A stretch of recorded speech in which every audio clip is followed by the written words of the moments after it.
Muy buenas noches, bienvenidos nuevamente a un espacio de nuestras conferencias virtuales, el último de este año. Estamos muy contentos de haberlos acompañado durante 10 sesiones este año con conferencias virtuales, con invitados tan especiales como el que tenemos hoy. Hoy pues tenemos la agradable y muy feliz presencia del doctor Jorge Eslava. Jorge pues es de la Casa de Red Papás, ha estado ya mucho tiempo con nosotros. Jorge es neurólogo de niños y en la actualidad se desempeña como el director del Instituto Colombiano de Neurociencias en Bogotá. Es expresidente de la Sociedad Latinoamericana de Neuropsicología y lleva siendo por más de 20 años docente universitario en las áreas de neurología, neuropediatría, neuropsicología y rehabilitación. Jorge ha sido autor de varios libros, artículos y ponencias en congresos nacionales e internacionales, con énfasis en epilepsia y trastornos del aprendizaje. Bienvenido, Jorge. Para nosotros en Red Papás es un placer tenerlos aquí. Jorge hoy nos va a estar acompañando con la conferencia Chévere Ser Diferentes, en donde hablaremos sobre la diversidad de nuestros hijos y lo valioso que es entender esa diversidad. Recuerden que, como siempre, nuestra conferencia tendrá una duración de 30 minutos y posteriormente tendremos un espacio de igual duración para que ustedes nos hagan sus preguntas. Recuerden que lo pueden hacer usando el numeral Papás Conversando y a través de Twitter en @redpapás. No se les olvide también que en la descripción de la conferencia van a encontrar un link donde haremos la evaluación y también se las están enviando, se las están enviando constantemente a través del chat del video. Es muy importante para nosotros que nos cuenten qué piensan, sobre todo en este último espacio de nuestra reunión. Y pues nada, para nosotros es muy especial tenerte aquí, Jorge, y en unos segundos empezará nuestra última conferencia virtual, Chévere Ser Diferente. Los papás responden. ¿Cuándo es el siguiente partido de eliminatorias? ¿Cuándo es la próxima reunión con el colegio? Fallar en la primera, qué pena. En la segunda, pena máxima. Involucrarse en la educación de sus hijos es ayudarlos a que alcancen sus metas. Papá, mamá, la tarea es para hoy. Trabajen con los profesores para promover el desarrollo académico y social de sus hijos. Papás Buena Nota, trabajando en llave con los maestros para que nuestros hijos alcancen sus metas y sus sueños. Todos por un nuevo país. Paz, equidad, educación. Hola, buenas noches. Gracias a todos por su presencia. Espero que este espacio sea útil para todos. Uno de los recursos que tienen los directores de cine, de películas de horror, cuando quieren transmitir a su audiencia todo ese pánico que se siente o que deben sentir los espectadores, es el de presentarnos a esos invasores malvados que vienen a destrozarnos como una horda uniforme, terrible, amenazadora, idénticos unos a los otros en su deformidad, idénticos unos a los otros en su maldad, en otras palabras, idénticos. Y esto lo hacen los directores de cine porque ellos saben bien que los seres humanos no gustamos de la uniformidad. La uniformidad no nos es grata. Lo uniforme lo entendemos en general como aburrido, como monótono, como amenazador, como terrorífico. Y en cambio los humanos, lo que atesoramos, lo que realmente disfrutamos, con lo que gozamos los humanos, el sentido de la vida, para nosotros está exactamente en lo opuesto, en la diversidad, en ese maravilloso estallido de colores, de formas, de olores, de sabores, de experiencias vitales que conforman la diversidad en cualquiera de los órdenes. Los humanos amamos la diversidad. Los humanos, en principio, no gustamos, o mejor aún, tememos la uniformidad. Y entonces la pregunta resulta obvia. Si los humanos somos así, ¿de dónde nos viene esa pasión por la norma? Porque lo que vemos en la vida cotidiana es que, a despecho de lo que acabo de decir, los humanos somos terriblemente apegados a la norma en todo sentido. Y entonces la pregunta es esta: ¿de dónde nos viene esa terrible pasión por la norma? Y termina uno por entender que lo que termina pasando es que los humanos somos animales gregarios. como los elefantes, como los lobos, como los suricatos, como los delfines. Y los animales gregarios se juntan unos a otros, se tocan, se huelen, se lamen a veces inclusive. Y en esa cercanía intensa descubren quién es como uno y quién no es como uno. Y los que son como uno en principio son confiables, y los que no lo son en principio no son confiables. Deben ser atacados o mejor ingeridos, según sea el caso. Así es que los humanos, como animales gregarios que somos, llevamos siglos y siglos, milenios, cultivando esa pasión por la norma como animales gregarios que somos. Y así un buen día amanece el siglo XX con los seres humanos convencidos de que las cosas son como son. Y son como son en todos los órdenes. En raza, hay unas razas superiores, dicen los humanos en ese momento. En moral, hay una forma única, normatizada de moral. En manejo de los géneros, hombre y mujer. En estética, en modales, en apariencia, en fin, en todos los aspectos los humanos amanecen en el siglo XX convencidos de que las cosas son como son y son uniformes. Pero entonces surge una pregunta bien interesante. ¿Quién decide cuál es esa norma? ¿De dónde sale la decisión sobre cuál es esa norma que debe ser buscada, admirada, a la que todos debemos conformar? Porque alguien tuvo que hacerlo. Y claro, ¿quién lo hace? Lo hace el grupo poderoso. Y a principios del siglo XX, ¿quién es el estamento poderoso a partir del cual se gestan estas normas? Pues es muy claro. Es un grupo de personas que tienen unas características más o menos comunes. Para empezar, son hombres, todos del género masculino. Las mujeres en ese momento no tenían mayor cosa que decir, o mejor, tenían mucho para decir, pero su voz no era escuchada. Entonces eran hombres, eran blancos, eran ricos en su mayoría, ojalá aristócratas, y si no lo eran había que buscar cualquier pedacito de sangre azul que hubiera en su linaje para quedar como de mejor familia, como se decía en esa época. Total, un grupo como esos genera unas pautas de conducta, genera unos estándares, genera unas normas, genera unos ideales a los cuales se supone que hay que conformarse. Y claro, por oposición a esas normas y a esos ideales, lo que no está ahí, en principio es sujeto de exclusión. ¿Cómo quiénes? Por supuesto las mujeres, evidentemente. Las mujeres que no tenían ni siquiera la patria potestad, sus bienes, sus decisiones estaban todas sujetas a la opinión de los hombres, tratase de sus padres o bien fuera sus maridos, pero en principio la mujer no tenía esa posibilidad. Y no solamente las mujeres, los grupos étnicos. Esta terrible diapositiva que ustedes están viendo es del año 76 en Colombia, narrando una de las últimas masacres oficialmente reconocidas de indígenas. Y lo terrible de esta diapositiva que ustedes están viendo es cuando uno de estas personas que participa en la masacre relata, y parecería ser que en realidad sí lo pensaba, que él no sabía que era malo matar indios, porque en ese momento, en realidad de verdad, para este grupo de personajes, esto era como salir a cazar chigüiros. Matar indios, ¿qué importancia tenía? ¿Se imaginan lo terrible? Pero no solamente los indígenas, los negros. Esta horrible diapositiva que ustedes están viendo es real, corresponde a un momento, ¿sí? De tal manera que no solamente estamos hablando de género, no solamente estamos hablando de etnias, estamos hablando de razas.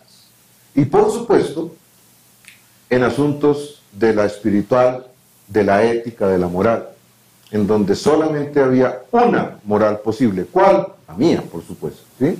Y en donde otras formas posibles de entender la vida, de relacionarse con lo espiritual, de concebir las relaciones entre los hombres y las mujeres no era factible en ese momento.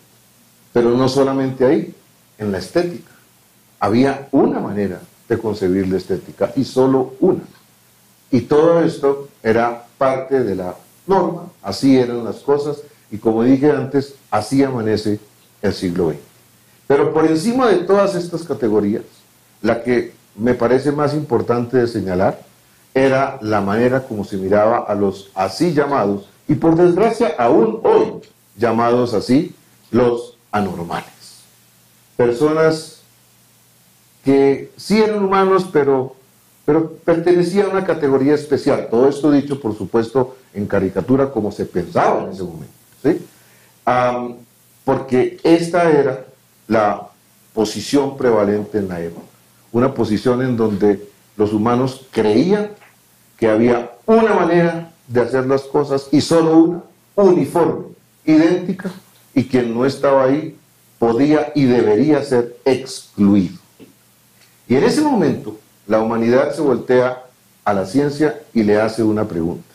La pregunta es, ¿y los niños entonces son homogéneos o son diversos? Y aquí hay que hacer una precisión, porque es que hasta ese momento a la humanidad poco le importó la ciencia.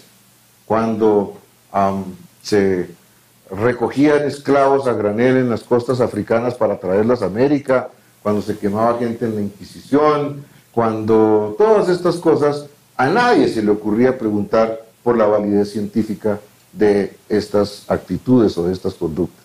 Pero por diversas razones que sería muy largo enumerar, los humanos de principios del siglo XX empiezan ya a engolosinarse con la ciencia y empiezan a entender que la ciencia es la que les va a dar fundamentos sólidos para sus conductas, y entonces se voltean a la ciencia y le preguntan, ¿y los niños son homogéneos o son diversos? ¿Y qué contesta la ciencia de esa época? La ciencia de esa época contesta, son homogéneos, son iguales. Y se inventan lo que con el tiempo llegó a llamarse las escalas normatizadas de desarrollo, en donde se supone que sabemos exactamente cómo evolucionan los niños con solo saber cuál es su edad, a qué edad se hace una cosa, a qué edad se hace la otra, etcétera, etcétera.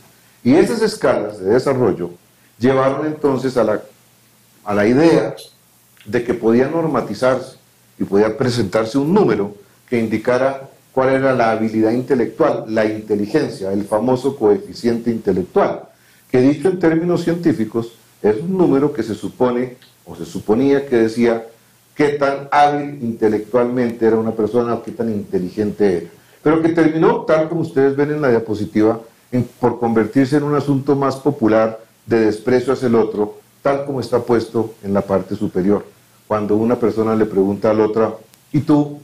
¿Cuál es tu cociente intelectual? O peor aún, ¿cuál es el de tu hijo? Y entonces todos los humanos empezamos a temer que va y de pronto nuestro hijo no es tan inteligente como debería ser de acuerdo con estas tablas. Pero ¿saben qué? El tiempo pasa y termina el siglo, amanece un nuevo siglo, y en ese momento se hace patente una de las mayores victorias de la humanidad, uno de los logros fundamentales de esta especie humana, y es la posibilidad de hacerse preguntas por lo fundamental. Preguntarse en todos estos capítulos, ¿en realidad eso es así? ¿Cuál es el fundamento de eso? ¿Debemos mantener esos paradigmas? ¿Y saben cuál fue la respuesta? Uno detrás de otro. La respuesta fue no. Esos paradigmas no deben ser mantenidos. Por supuesto, en términos de género. ¿A quién se le ocurriría hoy que una mujer contemporánea en 2016 estaría sujeta a su padre o a su esposo de la manera en que lo estaba una mujer hoy hace 100 años? Las conquistas del género femenino son maravillosas, y gracias a esas conquistas las mujeres ocupan el espacio que deben ocupar para bien de todos nosotros. Las negritudes, por supuesto, con todos los maravillosos aportes que todos los días nos hacen. Las etnias indígenas, esta maravillosa película recientemente presentada del abrazo de la serpiente, y muchas otras manifestaciones, como las manifestaciones artísticas del maestro Jacanamijoy, que ha llevado su pintura por todo el mundo para gloria de nosotros, nos hacen entender todo el valor profundo que hay en las concepciones indígenas sobre la existencia, sobre la vida, sobre la cosmología, etcétera, etcétera. Desde lo espiritual y de lo ético, terminamos por entender que hay diferentes formas de entender esos aspectos. No una más válida que la otra, por supuesto que no.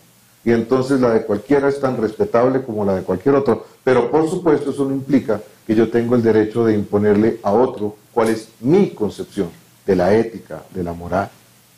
En el arte, por supuesto. Y entonces toda esta explosión del arte contemporáneo y del arte moderno y posmoderno a lo largo de las postrimerías del siglo XX e inicios del siglo XXI. Y el que más me interesa destacar, por supuesto, todo este asunto de los normales y los anormales. Porque cuando uno se adentra en esta concepción, cae en cuenta que este rótulo en realidad carece de todo el valor que se le pretendió dar en un momento. ¿Sí? Este libro que ustedes ven referenciado ahí es escrito por una persona que durante muchísimos años estuvo ahí, trabajó en la inteligencia, creyó en ella, y después de muchas décadas de estar ahí, entiende que es un concepto errado, se devuelve y escribe ese título que ustedes ven ahí, El mito de la inteligencia y los peligros del coeficiente intelectual. Y por si fuera poco, aparece al final del siglo XX un señor llamado Gardner, Howard Gardner, quien desde Harvard nos hace entender que existe lo que llamamos hoy inteligencias múltiples. Muchas maneras de ser inteligente, no hay una sola manera, hay diferentes perfiles de personas que son hábiles para tal o cual cosa.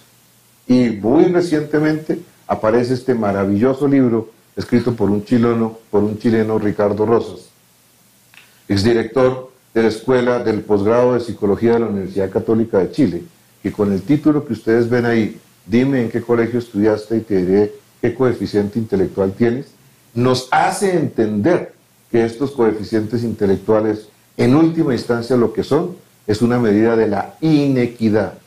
Cuando privamos a grupos poblacionales de oportunidades, de progreso académico, cognitivo y cultural, y con eso los consumimos, en comillas, la inferioridad. Y si algo faltara, llega la tecnología. Y cuando llega la tecnología, para las personas con dificultades, la cancha se nivela mucho más, porque la tecnología viene a ofrecernos una enorme cantidad de ayudas que hacen que una persona que anteriormente tenía alguna dificultad ya no la tenga, porque la tecnología vino en su ayuda, de todo tipo. Pero más allá de las ayudas técnicas, es que la tecnología nos cambia inclusive los estilos cognitivos, la manera en que pensamos, la manera en que llegamos a conclusiones de una forma o de otra. Esta anciana que ustedes ven ahí, esta abuelita, está mostrándonos de una manera muy contundente cómo era el estilo cognitivo de antaño. Hoy en día nadie pensaría, ni se le ocurriría pasar por la mente que el liquid paper es lo que hay que echarle a un computador para que se cambie lo que estaba ahí. En resumen, ese siglo XX que amanece convencido de que las cosas son como son en todos estos rubros que ustedes ven en pantalla, ese mismo siglo termina a su ciclo y da inicio al siglo XXI convencido de lo opuesto, de que somos diversos, de que la escuela debe ser diversa, de que hay diferentes dimensiones del desarrollo, de que hay inteligencias múltiples, de que hay muchos proyectos de vida posibles, en fin, de todas estas cosas maravillosas que trae la diversidad. Y entonces la humanidad vuelve y le pregunta a la ciencia, oiga, ¿de verdad los niños son homogéneos o son diversos? Y ya en este momento la ciencia contesta otra cosa completamente distinta. ¿Cómo qué? Venga, se los muestro con un experimento que es clásico. Se toma una camada de ratones que son idénticos, misma carga genética recién nacidos, y se parten en tres grupos. Uno, que se cría en condiciones normales, el otro, que es el que está en el lado izquierdo, el otro que se cría en intensa luminosidad, solamente todo el tiempo luces, como en una discoteca, y el otro, el que está a la derecha, que se cría en absoluta oscuridad. Y después de algún tiempo se sacrifican los ratones y se miran las neuronas del cerebro que tienen que ver con el procesamiento de luz, y se ve lo que ustedes están viendo en pantalla. Se ve que los ratones sometidos a intensa luminosidad tienen esa explosión maravillosa de circuitos cerebrales, mientras que los criados en total oscuridad tienen esa pobreza absoluta de esas ramificaciones de circuitos neurales. ¿Eso qué quiere decir? Quiere decir que el desarrollo de nuestro cerebro depende de la estimulación cotidiana, depende de nuestra historia personal. Y como cada uno de nosotros tiene una historia personal completamente distinta, el sitio de llegada a donde esto va a parar es el del reconocimiento de una enorme diversidad, la diversidad maravillosa de los humanos. A eso hoy en día lo llamamos plasticidad cerebral, y hay cualquier cantidad de textos, de libros, de artículos, de trabajos que reconocen esto, y hoy en día, disculpen, es algo que sabemos que por supuesto existe. Entonces, frente a esto, la pregunta, ¿los niños son homogéneos o son diversos? Y la respuesta, ustedes entenderán, es una sola posible. Los niños son diversos, maravillosamente diversos. Los hay altos, los hay bajitos, los hay gordos, los hay flaquitos, los hay más lanzados, otros más reservados, unos más activos, otros más quietos, unos más solidarios, otros más apegados de sus cosas. Los niños son diversos, maravillosamente diversos. No existe el niño ISO 9000, de eso no hay. Y esa diversidad no solamente es un hecho real, esa diversidad es maravillosa, es la fuente de riqueza, es de donde surgen todas esas maravillosas sinergias de todas esas diversidades que nos permiten avanzar e ir cambiando. Frente a todo esto, la pregunta obvia es entonces, ¿y dónde queda ese mundo homogéneo? O mejor, refraseémoslo de esta manera: ¿cómo podemos reescribir? ¿Cómo nos podemos reinventar para los niños, pero también para nosotros y para toda nuestra sociedad y para nuestra cotidianidad desde la diversidad? ¿Cómo reinventarnos? En primer lugar, reconociendo que esos que hemos llamado anormales no son una especie aparte, para nada. Son simplemente un aspecto más del maravilloso espectro de la diversidad humana. De ese libro que ustedes están viendo en pantalla, se extracta esta frase según la cual esa familia indefinida y confusa de los anormales dará lugar a elaboraciones teóricas irrisorias, pero de efectos duramente reales. Este señor que ustedes ven en pantalla se llama Pablo Pineda. Por favor, anoten ese nombre, Pablo Pineda. Búsquenlo en YouTube, búsquenlo en Google y van a encontrar una persona absolutamente espectacular. Él es profesional, tiene una maestría, es actor de cine y da conferencias por todo el mundo. Y tiene, como ustedes ven, un síndrome de Down. Es una persona absolutamente maravillosa. Entonces, frente a esto, volvamos al texto que estaba ahí. Elaboraciones teóricas irrisorias. ¿Qué tiene de malo este señor? Nada.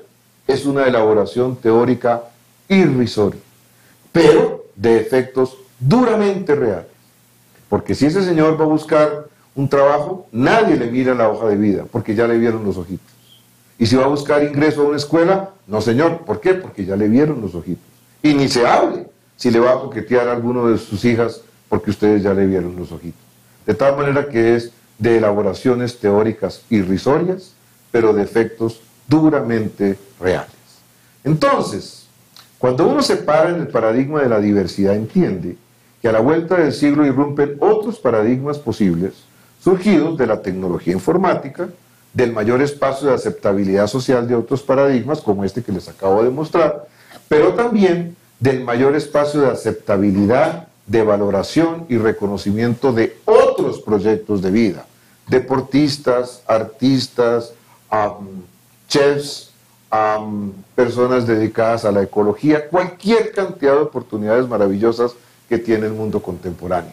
Y entonces, como consecuencia de eso, ganan espacio nuevas oportunidades en las que los niños con dificultades en un área pueden enrumbarse hacia otras áreas que les ofrezcan menos dificultad o incluso sobresalir, dejando en el olvido aquellas en las que son débiles. Hace algunos años, el profesor Serrano, que fue uno de los creadores del ICFES en Colombia y luego rector de la UDES durante mucho tiempo, escribió este artículo que se llamaba Las profesiones del futuro, en donde reseñaba, por ejemplo, al ludicador, que diseñaría juegos informáticos y otras distracciones cibernéticas de gran demanda en las familias modernas. Bueno, ese es hoy en día uno de los principales rubros de los productos internos brutos de muchas naciones, entre ellas, por ejemplo, la India. Así es que si uno hace una lista de cuáles son las opciones maravillosas que la diversidad contemporánea tiene para nuestros hijos, se encuentra con todas estas cosas que ustedes ven ahí. ¿Y quieren echarle una miradita un poquito más en extenso a la última? como a los guías de avistamiento de aves. Vengan, les muestro un pequeño detalle. Éntrense a Google, pongan avistamiento de aves y van a ver lo que ustedes ven en pantalla. Y entonces van a caer en cuenta que un tour de avistamiento de aves en Colombia, que es el país que más diversidad de aves tiene, puede costar hasta 9.000 y tantos dólares. Y las personas que guían a estos tours son personas que tienen una posibilidad maravillosa en ese nuevo mundo. Y los colombianos hasta ahora empezamos a darnos cuenta de lo que está ahí, al punto que hace un mes la revista Semana presenta este artículo que ustedes ven en pantalla, según el cual un guía de estos puede ganar hasta 310 dólares por un recorrido. 310 dólares, más o menos 1 millón de pesos colombianos al cambio de hoy. Total, el mundo contemporáneo tiene ahí, para sus hijos, un abanico maravilloso de proyectos de vida maravillosos de toda orden, si solo somos capaces los adultos de entender que nuestros hijos van a vivir en el siglo XXI, no en el siglo XX, y si los dejamos prepararse para ese maravilloso nuevo mundo que les está esperando. ¿Seremos capaces de enfrentar ese reto? ¿Seremos capaces de dejar a nuestros hijos abrirse estos caminos en la nueva vida y a las nuevas generaciones de gozar de estos nuevos rumbos? Pues yo creo que sí, y los hechos nos vienen dando la razón. En algún colegio colombiano, en Bogotá, en este momento, en el Colegio Santa María, por ejemplo, para ser concretos, estas son las opiniones de los padres de familia cuando se les pregunta si consideran que la presencia de un niño con dificultades en el aula de su hijo es benéfica o no lo es. Y tal como ustedes ven ahí, el 86% de estos padres considera que esa presencia es positiva y solamente un 1,4% considera que es negativa, mientras que el 12% considera que le es indiferente. Y cuando se le pregunta a los padres de estos niños con dificultades si se benefician sus hijos de esta inclusión al aula de personas con alguna dificultad, esa es la respuesta que ustedes tienen. El 90% consideran que sus hijos se han beneficiado de estos. Y si vemos la inclusión desde la lente de los niños, este es un trabajo maravilloso de una alumna de ese mismo colegio, Gabriela Sánchez, quien hace un estudio fantástico sobre lo que ha sido el proceso de inclusión en su colegio, para llegar a la conclusión de que estas niñas entonces entienden las diferencias como algo natural y provechoso y enriquecedor, son personas más resilientes, más maduras y más pacientes, fortalecen el trabajo en equipo y en la responsabilidad, tienen un respeto, una solidaridad, una tolerancia, un cariño y una comprensión que antes no se veían, etcétera, etcétera. En resumen, estoy entonces invitándolos a que cambiemos el chip y entremos en el paradigma de la inclusión y de la diversidad. No, estoy invitándolos a que hagamos consciente el hecho de que hace rato ya estamos en ese paradigma. Esta diapositiva es del reconocimiento a una maestra del Colegio de Consubsidio por sus trabajos en inclusión. Pero no es solamente de algunas personas aisladas este hecho de que vivimos en un mundo inclusivo. Hoy en día cualquiera de nosotros está dispuesto a aceptar que su vecino de apartamento es una persona un poco distinta, un poco diferente, un poco curiosa, pero nada más que eso. Y a nadie se le ocurriría preguntarle a una persona de estos quilates si es normal o anormal. Por supuesto que no. Esa pregunta no ha lugar. ¿Cuál es la pregunta? La pregunta es, ¿y usted qué hizo con los arroyos de Barranquilla? ¿Y usted qué está haciendo con los nuevos programas de vivienda? Y ríanse las respuestas que tendrían frente a estas preguntas.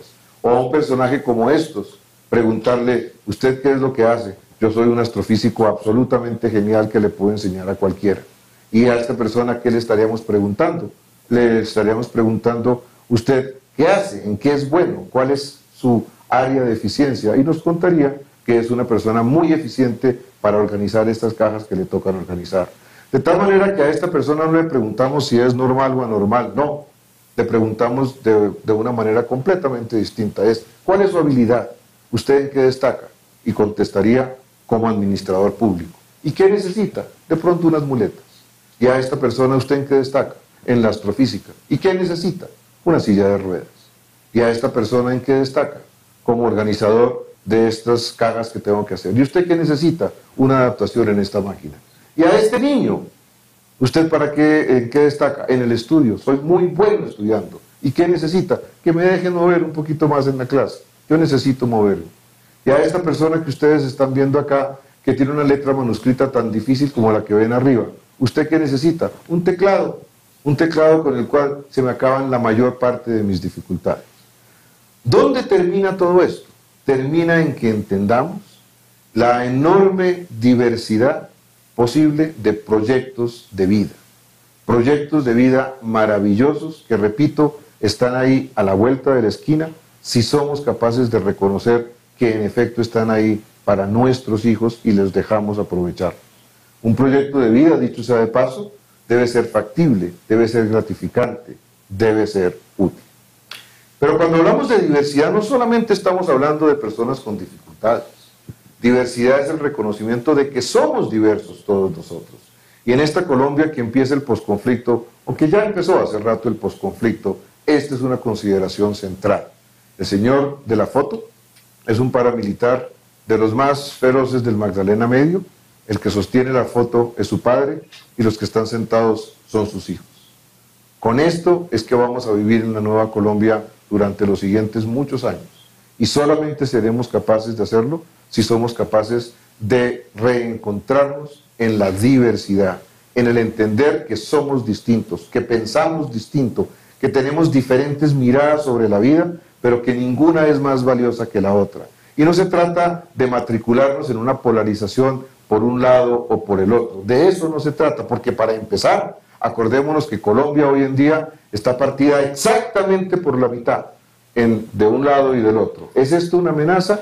Pues puede serlo, pero sería mucho más inteligente si fuésemos capaces de concebirlo como una maravillosa oportunidad, como la oportunidad de encontrarnos en la diversidad, en donde todos cabemos y todos somos capaces de respetar el hecho de que el otro piensa distinto de como pienso yo, tiene unas miradas sobre la vida distintas de las que tengo yo y que es tan respetable como las mías, y tramitarlas por las vías que tienen los países civilizados, en esencia alrededor de los mecanismos democráticos, en lugar de tener que convencer al otro para ahí sí volvernos todos esa horda uniforme absolutamente asustadora con la que empezamos esta presentación. Y en cambio de eso, reencontrarnos en la maravillosa diversidad que nos ofrece a todos posibilidades de proyectos de vida fantásticos. Ya para cerrar, un par de advertencias. Advertencia número 1, diversos, sí, pero armónicos, entendiendo que mi diversidad tiene todo el derecho de existir siempre y cuando no atropelle la diversidad del otro. No podemos seguir construyendo en nuestro país estos pequeños emperadores de la galaxia que van creciendo, generando grandes dificultades en la sociedad, porque no hemos sido capaces de encontrar la manera de armonizar en las familias, en los padres de familia, ese equilibrio debido entre el amor y los límites, que nos permita amar a nuestros hijos con toda la pasión posible, evitar el maltrato infantil, evitar el despotismo, pero al mismo tiempo tener la firmeza necesaria para ayudar a nuestros hijos a entender el respeto debido al otro. Y en segundo lugar, un país que sea capaz de verse en la equidad, porque no es posible concebir una sociedad en la cual unos lo tienen absolutamente todo, incluidas todas las oportunidades, y otros no tienen absolutamente nada, incluidas las oportunidades. Esa no es una sociedad viable. Tengo la certeza de que esa no es una mirada optimista, exageradamente optimista sobre nuestra situación. Tengo la certeza de que en efecto así es y así será para todos nosotros. Muchas gracias por su atención. Tengan una muy buena noche. Los papás responden. ¿Cuándo es el siguiente partido de eliminatorias? ¿Cuándo es la próxima reunión con el colegio? Fallar en la primera, qué pena. En la segunda, pena máxima. Involucrarse en la educación de sus hijos es ayudarlos a que alcancen sus metas. Papá, mamá, la tarea es para hoy. Trabajen con los profesores para promover el desarrollo académico y social de sus hijos. Papás Buena Nota, trabajando en llave con los maestros para que nuestros hijos alcancen sus metas y sus sueños. Todos por un nuevo país. Paz, equidad, educación. Bueno, Jorge, muchas gracias. Creo que ha sido una intervención muy valiosa para todos. Recuerden que nos pueden formular o le pueden formular a Jorge sus preguntas utilizando el numeral Papás Conversando o mandándonos sus preguntas a través de Twitter en @redpapás. También quiero recordarles o pedirles el favor que no olviden diligenciar el formulario, el cual se encuentra en la descripción de esta conferencia o se los están mandando en el chat sobre la evaluación. Para nosotros es muy importante conocer lo que ustedes piensan, no solamente de esta conferencia, sino de los espacios de las conferencias virtuales de Red Papás, porque los diseñamos y los planeamos para ustedes para que nos acompañen. Entonces empezamos esta sección de preguntas, Jorge, ya a través de nuestras redes sociales nos han hecho bastantes preguntas sobre lo que tú estabas conversando, y hay una que me llamó mucho la atención porque nos la han hecho varias personas y tiene que ver con el proyecto de vida. Muchas veces les decimos a los papás que es muy importante que ellos ayuden a que sus hijos construyan ese proyecto de vida, pero ese cómo no es tan sencillo. ¿Tú puedes darles algunas ideas a los papás sobre cómo ayudarles a sus hijos a planear, a construir, a diseñar un proyecto de vida? Sí, yo creo que sí. En primer lugar, entender que, por supuesto, un proyecto de vida no significa un determinismo radical en donde desde que el niño nace se le fija que tiene que ser tal o cual cosa, pues eso no tendría absolutamente ningún sentido, por supuesto. Pero sí es entender que hay proyectos de vida que son más cercanos a lo factible y hay proyectos de vida que son más lejanos a lo factible, por un lado. Que hay proyectos de vida que le resultan más gratos al niño y otros que le resultan menos gratos al niño. Y unos que son más útiles y otros que son bastante menos útiles. Entonces, cada persona, cada familia, cada padre y madre de familia puede entender en algún momento si su hijo tiene prácticamente todas las opciones abiertas ante sí para el futuro, lo cual sería maravilloso, y entonces ese abanico de proyectos de vida es casi ilimitado y es cuestión de dejar que las cosas fluyan como se ha hecho tradicionalmente, y eso pues por supuesto está muy bien. Pero hay otras situaciones en las cuales los padres van entendiendo que su hijo, por diversas dificultades de uno u otro orden, no tendrá frente a sí unas ciertas opciones de proyectos de vida. Verbigracia. Si mi hijo tiene una lesión motora que lo deja parapléjico, la posibilidad de ser futbolista, pues en principio no está ahí. Podrá participar de alguna manera en esto, por ejemplo en paralímpicos o cosas por el estilo, pero pretender que va a emular a James Rodríguez, pues esa no es una realidad factible, así de sencillo. Entonces, frente a eso, las opciones son dos. Dejarlo que siga de manera silvestre y algún día se estrella con el hecho de que se quedó sin opciones, o empezar a pensar desde muy temprano cómo podemos ayudarlo a él a construir sus proyectos de vida. En ese contexto, entonces, la fórmula en principio es pensar un abanico de proyectos de vida, no un proyecto de vida, un abanico, que tenga las tres características que reseñé. Número uno, que sea gratificante, que realmente le interese a ese muchacho o a esa niña. Dos, que sea factible, que consulte la realidad factible hasta donde eso es posible. Y tres, que sea útil, que de eso se va a vivir, ¿sí? Que esto va a ser su fuente de ingreso y de actividad sólida y gratificante. Y sobre esa base, ayudar a los hijos, acompañarlos para identificar cuál de esos o cuáles de esos del abanico cada vez se demuestran como más sólidos y por el contrario cuáles se van marchitando. No solamente para que al final nos quede uno o dos, sino además para que los que van surgiendo como los más poderosos sirvan de retroalimentación a la escuela, para que entonces la escuela maneje los materiales que van a apuntalar cada vez más esos proyectos de vida que se van definiendo como cada vez más sólidos. La escuela, la sociedad en general. Entonces, en resumen, es cuestión de identificar cuándo sí procede ayudar a los hijos a empezar a pensar desde muy temprano en esto y cuando no procede. Y cuando sí procede, armar unos abanicos de proyectos de vida y acompañar a los hijos en la definición de cuáles se van marchitando y cuáles por el contrario se van consolidando. Jorge, nos llega otra pregunta que me parece muy interesante y se conecta con lo que estás diciendo. Nos preguntan cómo podemos educar a nuestros hijos en la diferencia cuando los evalúan con parámetros iguales, es decir, que utilizan cosas estándares para evaluarlos, que no resaltan esa diferencia y esa diversidad maravillosa de la que nos estábamos hablando? Ahí hay dos respuestas, creo yo. Número uno, la que es obvia.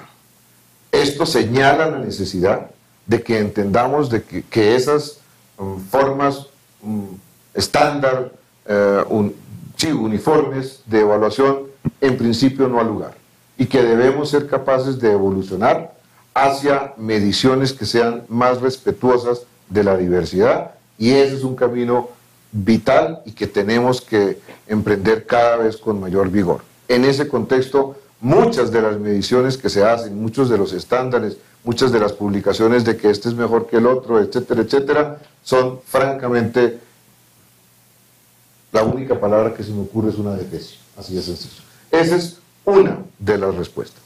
La otra respuesta es hacer caer en cuenta a todos que hemos avanzado muchísimo en mediciones que toman en cuenta la diversidad. Un solo ejemplo concreto. Del antiguo ICFES de hace 30 años al índice sintético de hoy hay una enorme diferencia.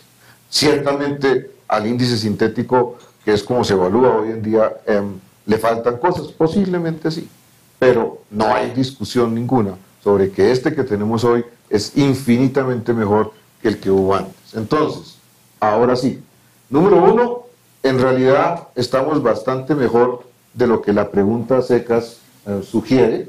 Realmente hemos avanzado mucho más y debemos ser capaces de reconocer lo que hemos avanzado. Por otro lado, reconocer lo que todavía nos falta y cuánto nos falta para continuar mejorando en evaluaciones o miradas que sean incluyentes de la diversidad. Jorge, nos hacen una serie de preguntas, hay varias que voy a tratar de resumir en una y me gustan mucho porque hacen referencia al periodo de la preadolescencia y la adolescencia.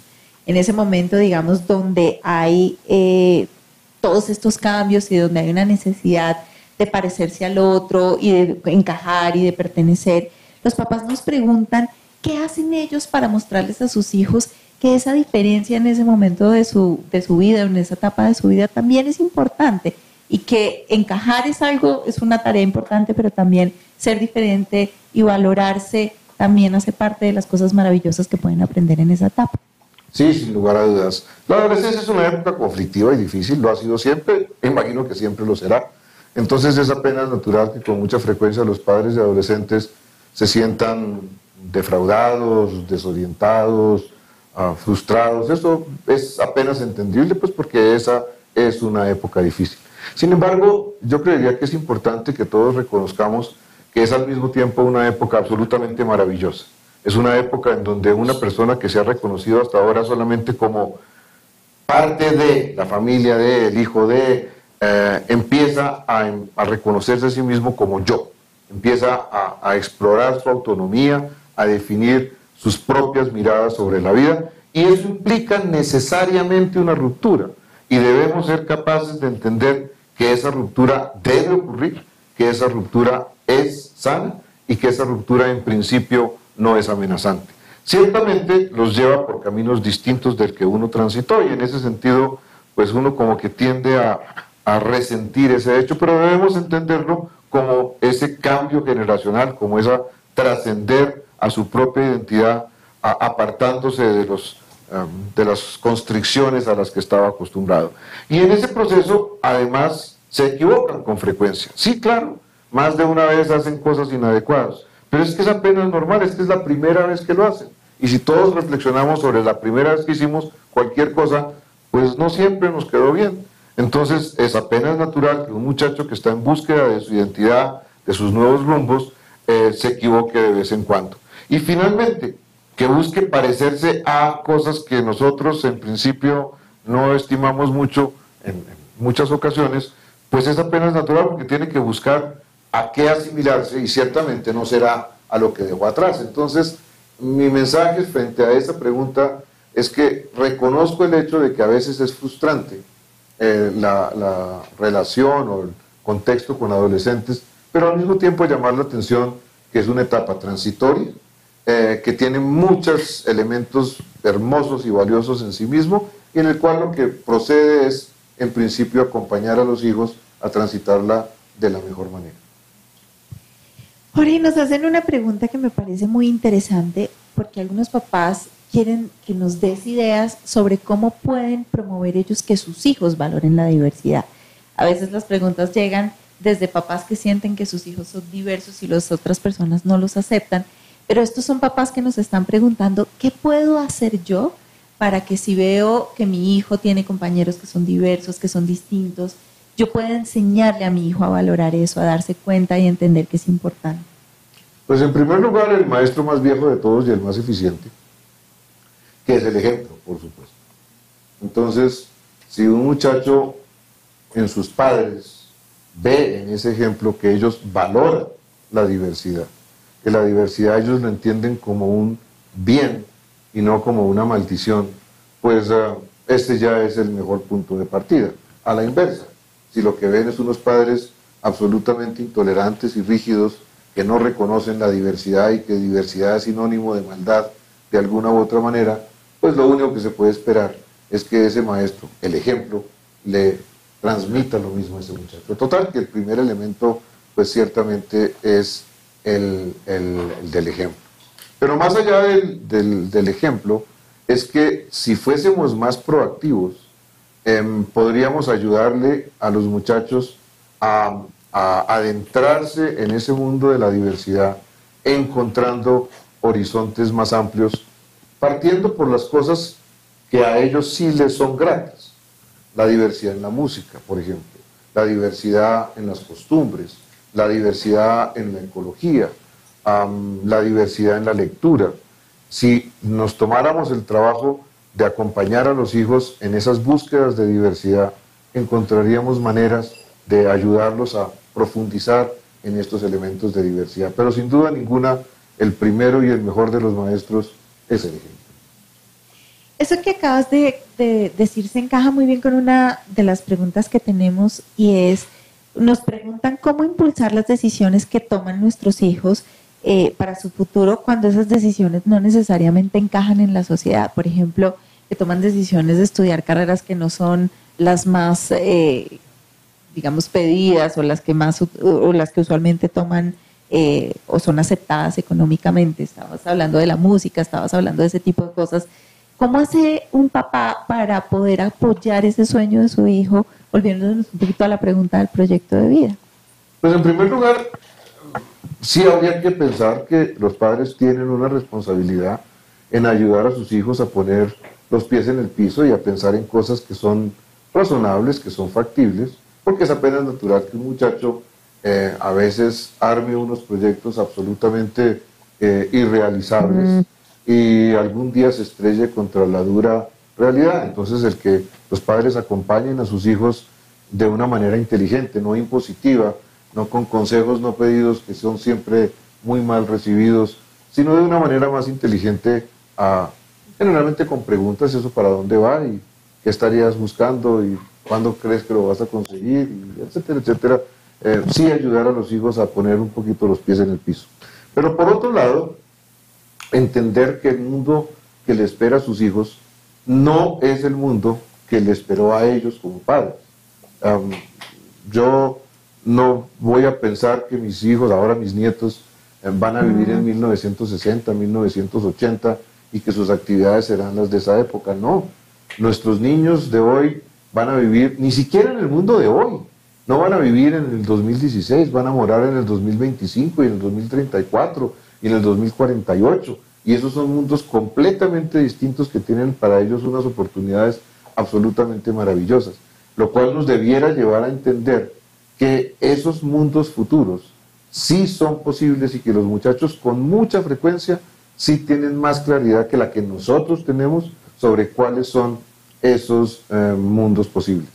Y ya parados en ellos, sí ayudarlos a hacer la síntesis entre sus sueños y lo que es factible. Hay un viejo aforismo que, según en la versión que yo conozco, se le atribuye a Confucio, según el cual lo que hay que legarle a los hijos son dos cosas. Por un lado, alas, y por el otro lado, raíces. Y entonces, en ese sentido, ayudar a los hijos, en efecto, a construir sus sueños maravillosos y ir detrás de ellos, pero al mismo tiempo ayudarles a entender que la consecución de esos sueños, que el hecho de que esas alas realmente logren llegar a donde ellos quieren llegar, exige una cierta solidez, un cierto pragmatismo, unas ciertas ideas claras y por supuesto mucho esfuerzo, mucha disciplina, mucha dedicación, porque eso no va a caer del cielo. Eso se consigue con tesón, con esfuerzo, con sacrificio. Y ese pedazo, pues obviamente es algo que un joven no tiene por qué tener interiorizado, pues porque nunca le ha tocado. Jorge, nos hacen una pregunta que creo que es un tema que no hemos tocado hasta ahora y es el tema de los docentes. Hemos hablado hasta ahora de los papás y de lo que los papás podemos hacer en este campo, pero nos preguntan qué pueden hacer los docentes, por un lado para promover todo este tema de la diversidad del que nos has estado hablando, pero también por otro lado para trabajar con los papás para que esto no esté desconectado entre casa y colegio, que era un poco lo que decías ahora. ¿Qué crees tú? ¿Qué ideas tienes para los docentes en los colegios? Aquí también valdría la misma respuesta en doble sentido. Por un lado, el reconocimiento de que los docentes en general, como grupo, son unas personas absolutamente maravillosas, que hacen cosas absolutamente maravillosas con los niños. Yo me paso la vida entre docentes, me paso la vida entre proyectos educativos, me paso la vida en instituciones, veo lo que hacen los docentes y soy testigo de primera mano de todos estos proyectos tan maravillosos a todo lo largo y ancho del país y del continente, sin lugar a dudas. De tal manera que lo primero sería decir que los docentes ya lo están haciendo una enorme cantidad de cosas y debiéramos ser más capaces de reconocer todas esas cosas que en efecto están haciendo. Ese es un lado de la moneda. El otro lado de la moneda es que sin duda ninguna pues habría muchas más cosas para hacer, sin lugar a dudas, y entre ellas pues podríamos mencionar algunas.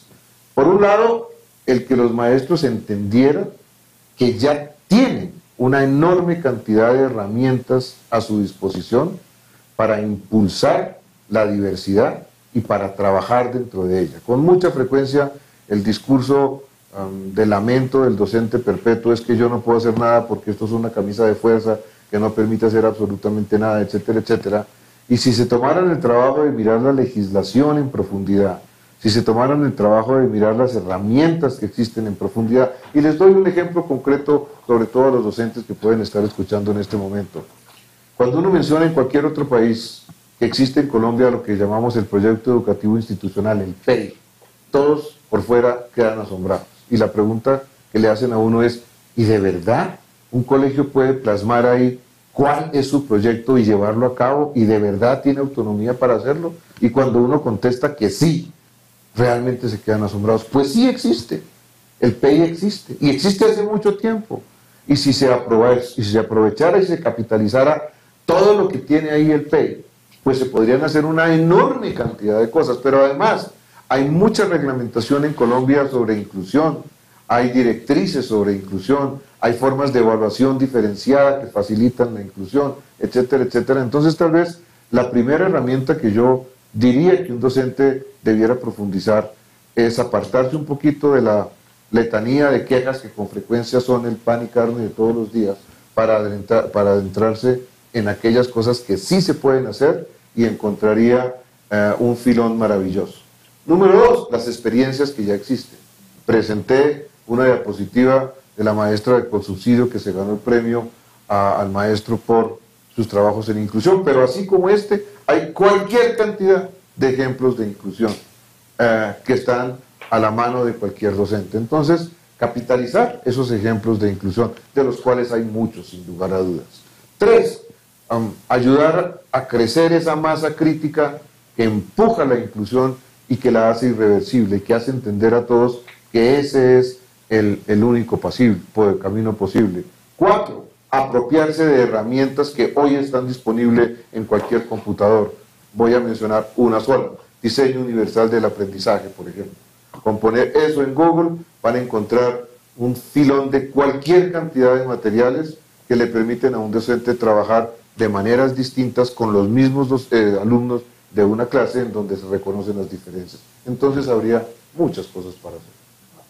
Jorge, y ya para cerrar, porque se nos está acabando el tiempo, yo sí quisiera hacerte una pregunta con algo que ha pasado últimamente, y es, hemos oído por muchas circunstancias de temas en donde la gente empieza a utilizar las redes sociales para, en esas cosas que se ven diferentes, esas personas que se ven diferentes, para burlarse de esas personas diciendo eso solo es una burla, eso no está haciendo daño.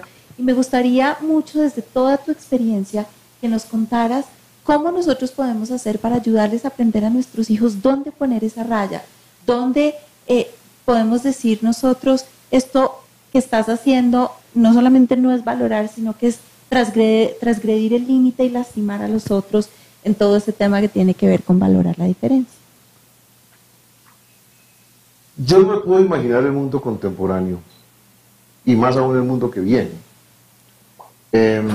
si no somos capaces de entender que el otro está ahí. Es tan simple como eso. No creo que ya en este mundo que vivimos y en el que vivirán nuestros hijos sea factible la convivencia si yo me dedico a atacarte a ti y tú a atacarme a mí, ¿sí? Tenemos en nuestro poder tantas herramientas de destrucción tan terribles y tan a la mano. Un frasco de ácido, en este momento yo lo podría tener acá y echártelo a la cara, y eso se consigue en cualquier parte. No concibo cómo podemos tener un mundo vivible si no somos capaces de reconocer que el otro está ahí. ¿Y dónde se gesta ese reconocimiento del otro? En el hogar. Es necesario que todos entendamos que son los padres de familia los primeros responsables de ayudarle a entender a los niños que el otro está ahí, y que ese otro y que esa presencia del otro exige reconocimiento y exige respeto. Y tal vez hay una frase muy linda que le escuché a tu amiga Neva Milicica alguna vez, y esa frase es: acércate, acércate hasta donde te lo permita mi mirada, hasta ahí. Y esta podría ser un norte para todos nosotros. Entonces, sí, acerquémonos, compartamos, cohabitemos, pero hay un límite, y el límite es cuando el otro, con su mirada, con su actitud, me dice: ya, este es mi espacio, respétame. No puedo entender un mundo de hoy y un mundo de mañana en donde no seamos capaces de entender eso. Y eso es responsabilidad, en mi entender, fundamentalmente de los padres. Padres que ayuden a sus hijos a construir empatía, a construir solidaridad, a construir reconocimiento del otro. Pero además es que la inclusión al aula de niños con dificultades es la mejor escuela de esas cosas. Porque unos niños que se han acostumbrado a tener una persona con alguna dificultad en su aula, al cabo de muy poco tiempo, son los mejores agentes multiplicadores del respeto por el otro, del respeto por la diferencia, porque han aprendido a reconocerlo y a encontrarlo valioso. De tal manera que sí, es la única manera como yo concibo que podamos transitar el mundo que nos tocó vivir y en el que vivirán nuestros hijos. Bueno, pues nos dejas con una idea muy inspiradora, Jorge, muchas gracias.